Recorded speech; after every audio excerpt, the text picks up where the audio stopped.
Today I'm inking this comic panel featuring Shepard, our hero, lighting a match. I'll be using a handful of tech pens, a Cotman round watercolor brush, size 0, and my beloved Dr. P.H. Martin Black Star matte ink.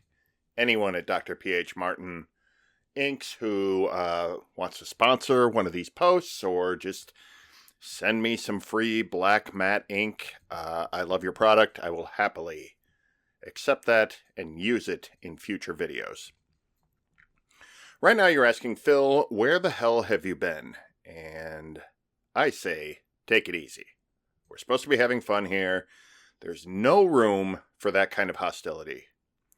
Also, I've been on vacation, but now I'm back. I went on vacation to the land of peace and quiet. I visited my hometown of Shabana, Illinois, and spent some time among the farms and grasslands. I met up with old friends, my family, and the kind of absolute silence you can only find on a country road late at night far outside of town. It was a great reset for me, and I have to thank my family here, mainly my wife Christy, for sending me to see my family there. It was great to go there. It was great to come back, because that's what happens when you have great people on both ends of a trip. Just wanted to shout that out there. I had a really, really good time in Northern Illinois. Before I left, I watched some movies, and I wanted to talk about them today.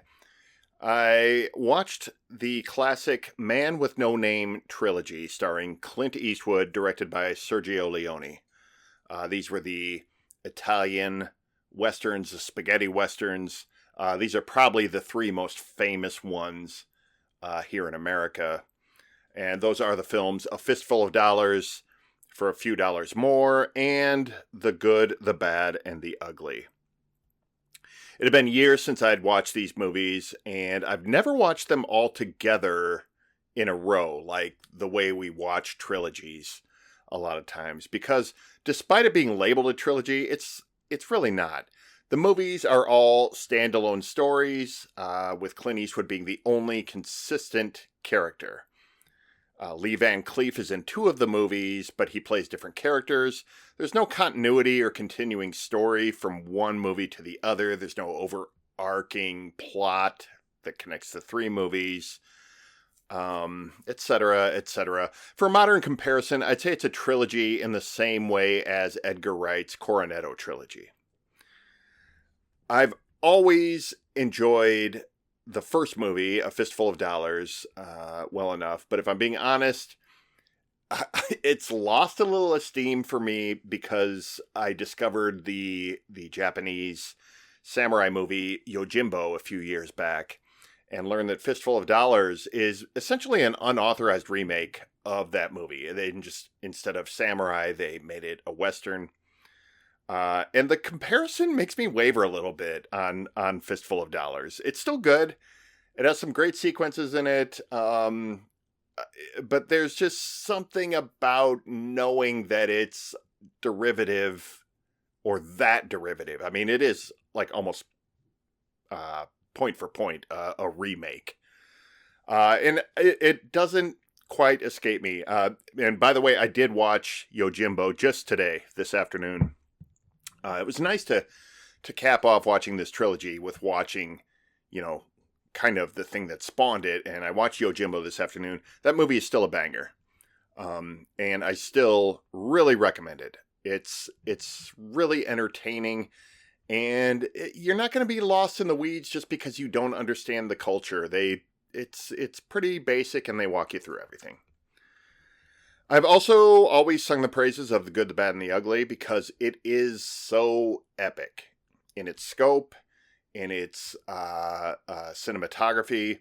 It's such a huge, ambitious movie, and it totally delivers on that ambition. It delivers on the potential. It's got an amazing score from Ennio Morricone, and it's a bizarre movie that kind of borders on being totally surreal sometimes. It doesn't quite go all the way there, but it is just like, it's a Western that is unlike any other Western that you've seen. especially considering the time that it was made in. Westerns weren't like this back then. It would take decades, basically, the 90s and the 2000s, for the sort of American film industry to like catch up with like reinventing the Western in any way that was like significant to what this movie does. And that's when they started sort of like deconstructing. Again, Clint Eastwood, Unforgiven, started sort of deconstructing the Western myth. So it was different in a different way. But this is just it's kind of a bizarre movie. But yeah, The Good, the Bad, and the Ugly, it's great. It's unlike any Western you've seen. Check it out. Really holds up. But the thing that surprised me the most in my rewatch of this trilogy is the middle chapter. For a few dollars more, is a movie I know I had seen before, but I didn't have really any memories of it or what it was about or any connection to it until I watched it a couple weeks ago, but I really should have. The movie is fantastic, and it plays out like an old Marvel team-up comic book, except that it takes place in the Old West. It's two rival bounty hunters who end up joining forces and taking down a band of outlaws. That's it. That's the plot. It's so simple in its plot, I think, so that all the creative energy can go into the flawless execution of that plot. The cinematography is amazing. The sequences are slow burn, kind of allowing themselves a lot of room to breathe. They build suspense really nicely. But the thing that sells this movie is watching the relationship between the two bounty hunters, Clint Eastwood and Lee Van Cleef. They play it somewhere between like a bromance and frenemies. And they're so perfect at riding that line that you're kind of rooting for them to just be the friends that they are pretending that they aren't. They're sort of like partners reluctantly, but there's like a respect that they have for each other that they almost don't want to have for each other. And from the very first meeting, which is like, I don't know, it's like 45 minutes into the movie before they actually share the screen, they play it note perfect, and it makes it insanely fun to watch. Really, really surprising. A surprising gem of this trilogy. And it plays into my trilogy ranking. System is generous, but I'll call it a trilogy ranking system.